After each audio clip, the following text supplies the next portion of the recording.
Now at 5 and streaming on crossroadstoday.com, these two men from Cuero in trouble with the law. It started with Victoria police pulling them over for going too fast. Police responded to this Ford plant in Michigan as the United Auto Workers strike enters day 4. Embattled Attorney General Ken Paxton returns to his duties after he was acquitted on 16 articles of impeachment. Well, a pretty good looking weekend. We had that wonderful rain on Saturday, and then Sunday turned out to be spectacular. As of today, we're still on the quiet side, relatively dry. I think you're going to like the evening temperatures. They're going to get down to maybe upper 60s. We'll be talking more about that coming up in a moment. A beloved dog found hours later after a fire at a home in Fort Worth. You're watching 25 News Now at 5. Good afternoon. Thank you for being with us. I'm James Munoz. Karina Garcia is off today. Around 3:30 this morning, Victoria police pulled over these two men in the 4300 block of Main Street. Authorities say officers found marijuana and a firearm inside the vehicle.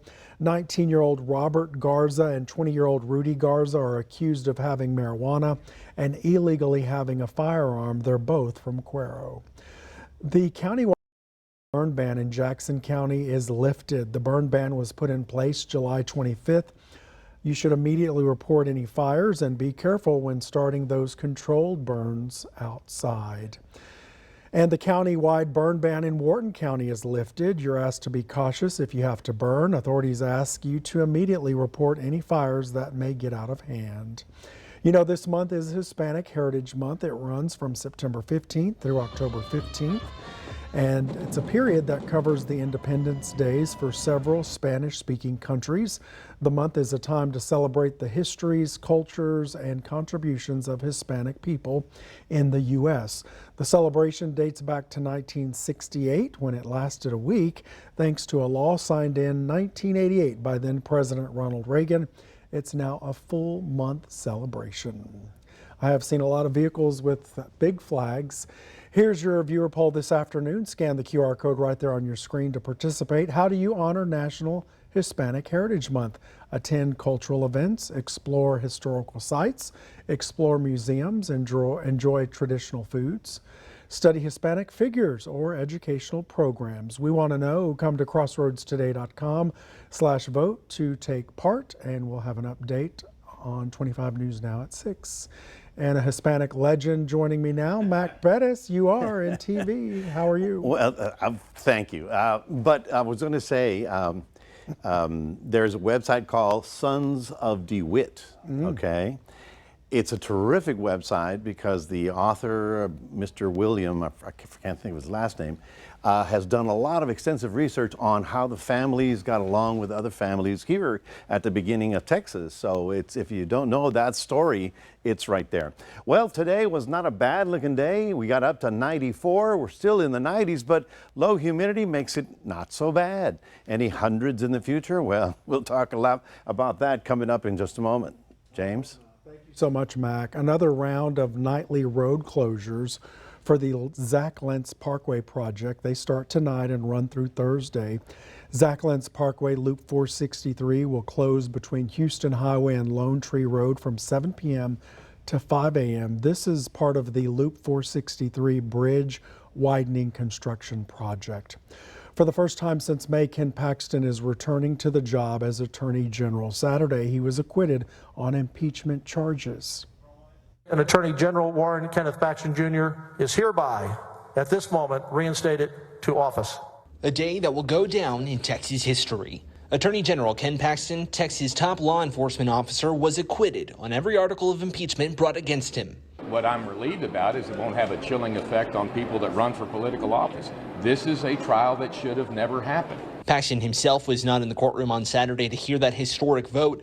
In a statement shortly after, Paxton, returning to his elected office, says, "Now that this shameful process is over, my work to defend our constitutional rights will resume." Governor Greg Abbott also reacting to the verdict, writing in a statement, Attorney General Paxton has done an outstanding job representing Texas, especially pushing back against the Biden administration. In an unexpected closing remarks, Lieutenant Governor Dan Patrick, who presided over the trial like a judge, condemned the House's impeachment of Paxton, saying he wants to change the Texas Constitution to raise the bar for impeachment. He also called for an audit of the money spent by the House Board of Managers to impeach Paxton. Millions of taxpayer dollars have been wasted on this impeachment. House Speaker Dade Phelan, who voted to impeach Paxton back in May, defending the House's work, describing his and other House members who voted to impeach a difficult vote to take, but not a difficult decision. And unlike others, they chose principles over politics. The Board of Managers presented overwhelming evidence that Ken Paxton is the most corrupt politician in the state of Texas at this time. And the Republicans in the Texas Senate just returned him to the office of top cop. The Senate spent some 9 hours deliberating a verdict. It would have taken 2/3 of the Senate to convict, but not one article of impeachment had even half of the votes acquitting Ken Paxton. Only 2 Republicans voted with Democrats to convict Paxton on impeachment charges.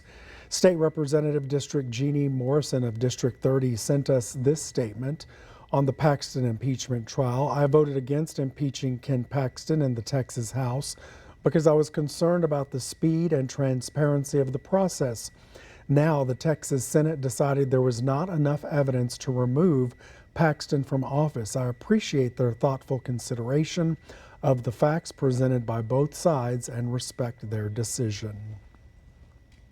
State leaders are speaking out following the acquittal of Ken Paxton. He was impeached for reportedly taking bribes, but ultimately members of his party chose not to vote for his conviction and removal of office. His supporters say they feel vindicated and referred to the investigation as a sham. I think we're vindicated today. The fact is the House did everything that they should have done under the law. The facts are that Ken Paxton abrogated his duties and his responsibility as Attorney General. The facts are that Ken Paxton was absolutely and still should be found guilty in a criminal court of bribery, collusion, conspiracy, and so much more. Paxton rose to prominence as a top legal adversary of former President Barack Obama's administration and later as a key ally of former President Trump's administration. The Texas Tribune has this story, the latest update on the Paxton impeachment trial. Despite his acquittal, Ken Paxton's legal troubles are not over. He still faces state securities fraud charges and an investigation by the FBI. You can read this story on crossroadstoday.com. A large group of about 500 migrants crossed into the U.S. illegally. Border Patrol agents say the group is made up of adult men and families, and the majority are from Venezuela. They made illegal entry between Ciudad Juarez and El Paso this morning. All of them were taken to a U.S. Border Patrol processing facility. Authorities say they will use Title VIII to remove anyone without proper documentation. Picketers were out in full force today outside the Ford plant in Wayne, Michigan. The United Auto Workers spent its 4th day on strike against the Big Three, Ford, Chevrolet, and Stellantis. Union members gathered early, set up their picket lines at the entrance to the plant, and only grew in the numbers. Several trucks had trouble getting through the parade of picketers to make deliveries. One truck driver, after sitting for several minutes, gave up and moved on as the union members cheered. You know, we know that they're just trying to make a living, and we know they're not union. Right, we know they're not union, you know, they're trying to make a living, but they don't understand we're fighting for them too. We're fighting for them a higher wage. That's all we're doing. We don't like corporate greed. I don't understand it. As the line of trucks started blocking traffic, 2 police units responded and told the striking workers they had to let them through. A chorus of jeers could be heard, with some calling the drivers names as the trucks made their way through the gates. A Fort Worth couple plans to rebuild after losing their home in a fire. Despite most of their belongings gone, they say there was a miracle in all this: the survival of their beloved dog, Ruby. Ruby was found 9 hours after the fire. When Ruby was recovered, her owners were surprised to find she didn't even have a single burn or scratch. They're now planning to rebuild. Remember to subscribe to our YouTube channel, Crossroads Today. Hit the like button and click the notification bell. Straight ahead on 25 News Now at 5, 5 prisoners embrace freedom as part of a deal between Iran and the U.S. Also ahead, a suspect in the deadly shooting of an L.A. County Sheriff's deputy arrested.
Authorities in California have arrested a suspect in the fatal ambush shooting of a Los Angeles County Sheriff's deputy. It happened over the weekend.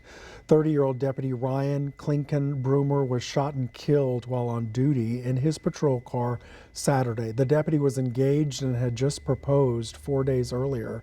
29-year-old Kevin Cantaneo Salazar is charged in the murder. His arrest comes after authorities on Sunday announced a reward of up to $250,000 for information leading to the arrest and conviction of a suspect. Deputies surrounded the residence and called out all the occupants of that residence. Eventually, family members did come out.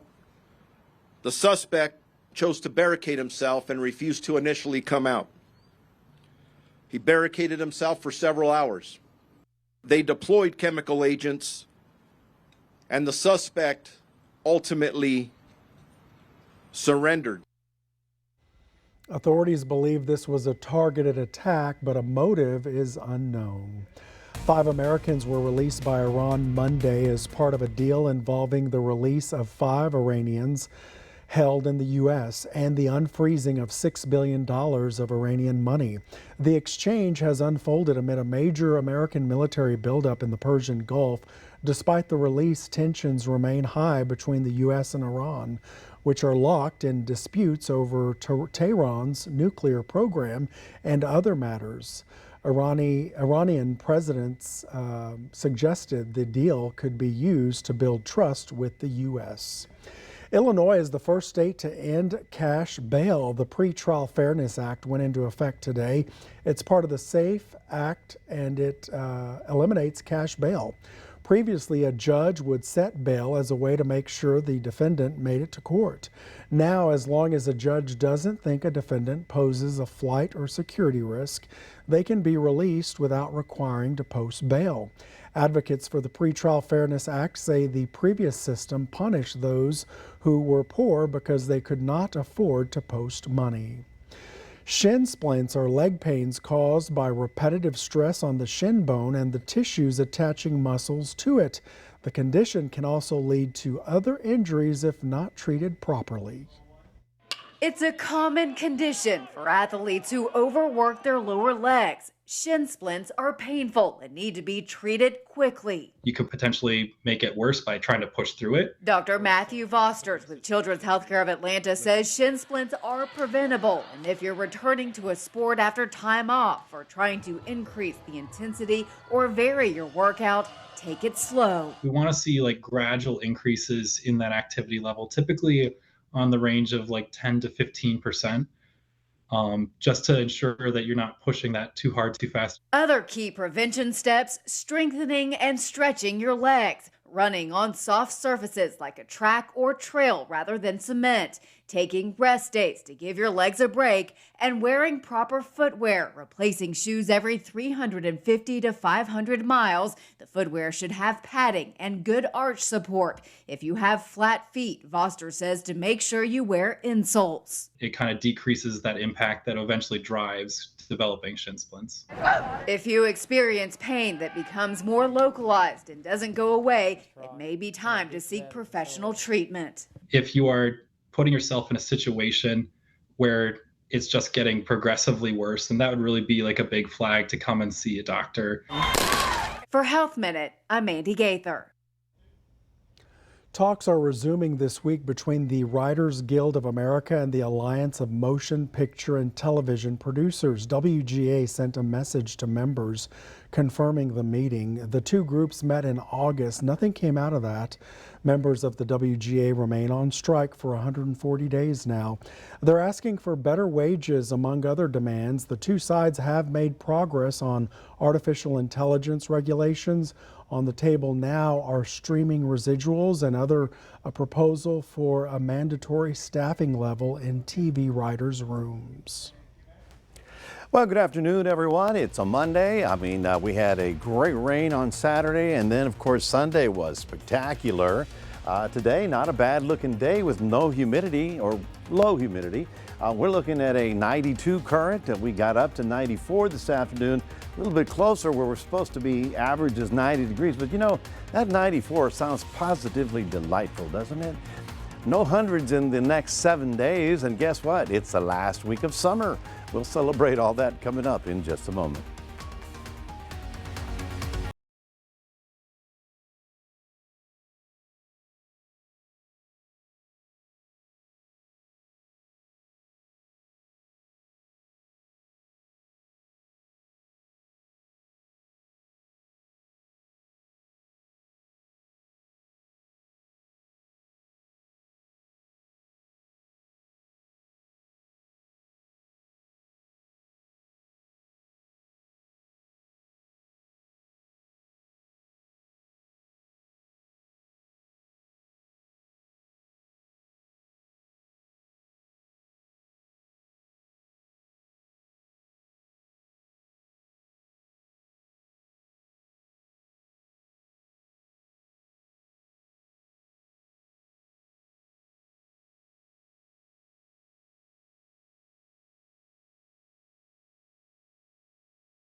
Well, good afternoon, everybody. On Saturday, we had half a day and then half a day of stormy weather. And of course, hopefully you enjoyed the rain and didn't mess up your plans too badly.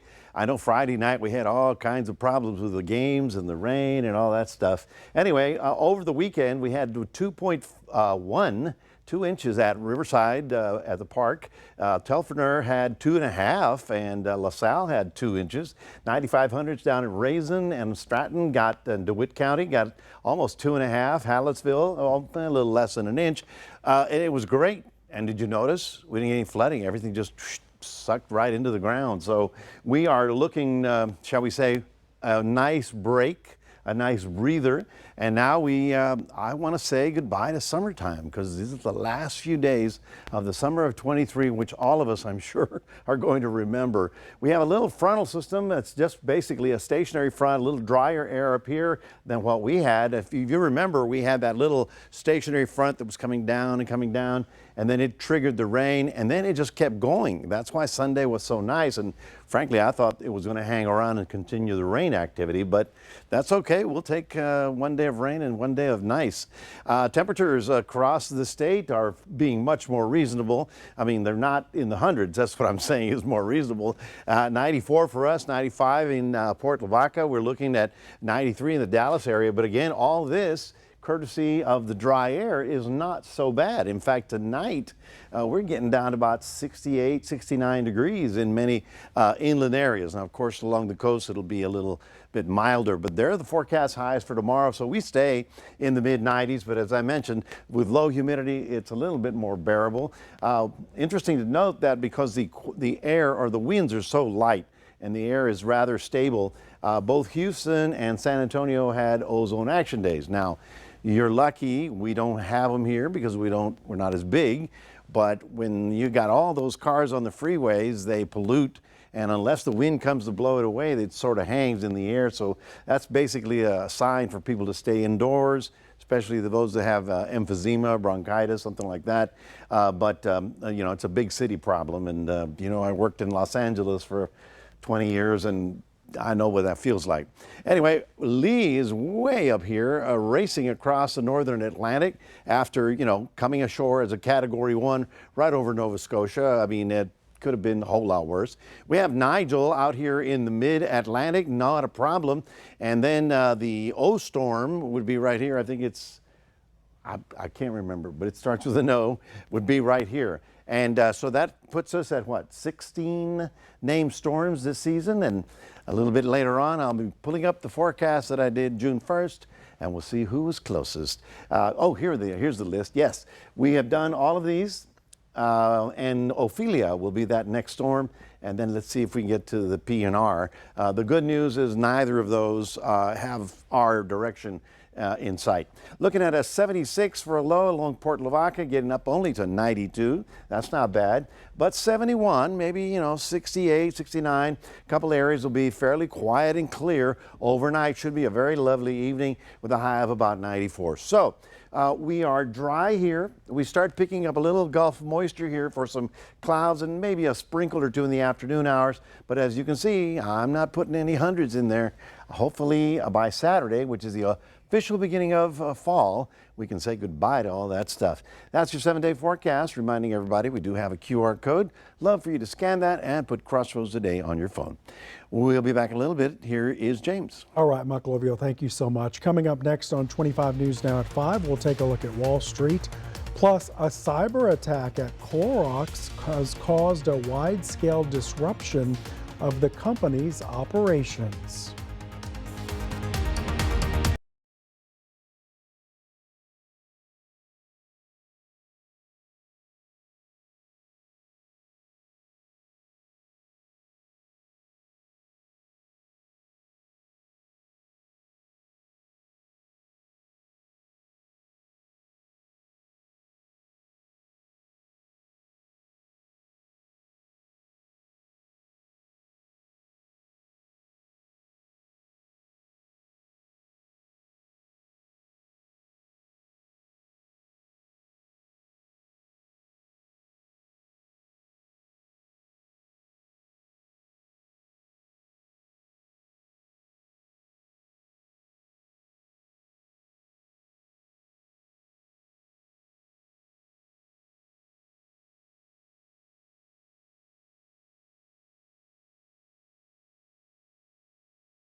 The Dow up 7 points, the S&P 500 gaining 3 points, and the NASDAQ adding 1 point.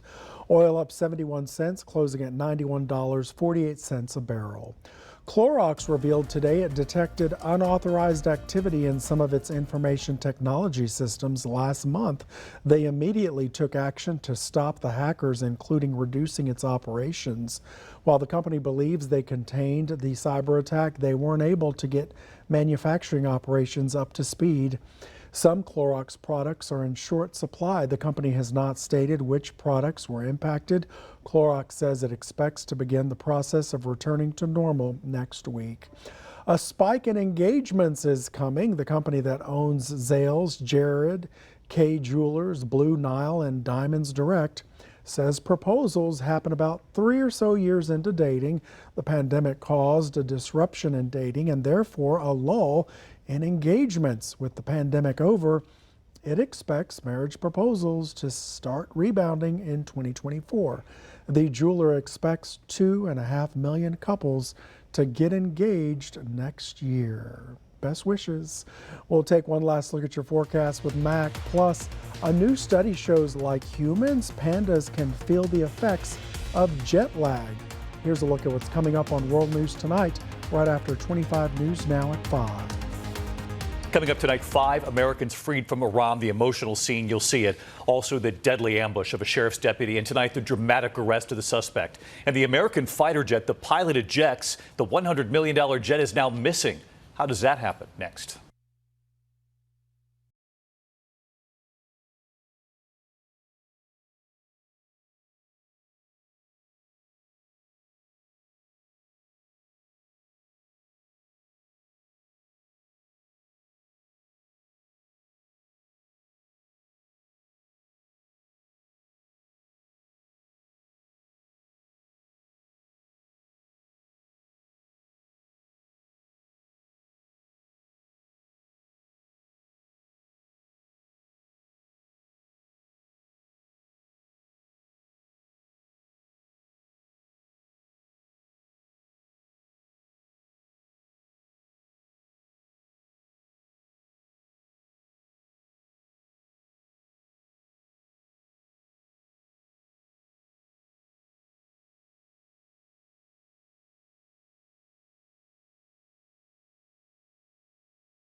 A new study shows pandas also suffer from a kind of jet lag without the fun vacation. A study in the journal Frontiers in Psychology shows giant pandas have body clocks set for their natural habitat. Their behaviors change if they live at a latitude with different light and temperatures. The lead author says other animals probably get this jet lag too. She says pandas were a good starting point since they have seasonal lives. Panda cams make it easy to observe them in different locations. What's the solution to jet lag? It does make sense. I mean, you put them in a place where they don't have the regular daylight and sunlight, well, they get confused. So they get jet lag and they get real cranky, you know, real cranky. Kind of like us. But they're cute, aren't they? They are cute. So how many days till fall? It's here, fall Saturday? begins, actually, the beginning of fall is Saturday morning at 1:30 a.m., something like that. But officially, this is the last week of summertime. Isn't that great? Celebration. Celebrate, we survived the summer of 23. We're looking at 90s for most of the day, and you notice there's a couple of blank heat indexes because I don't put the heat index unless it's over 100. In other words, it's going to feel like 100 or greater. So only on Thursday and Friday, when we do have a chance for a little rain, will it be humid enough. So otherwise, I think tonight, It's going to be a great evening to go for a little walk. All right. Thank you so much. We hope to see you back here tonight at 6.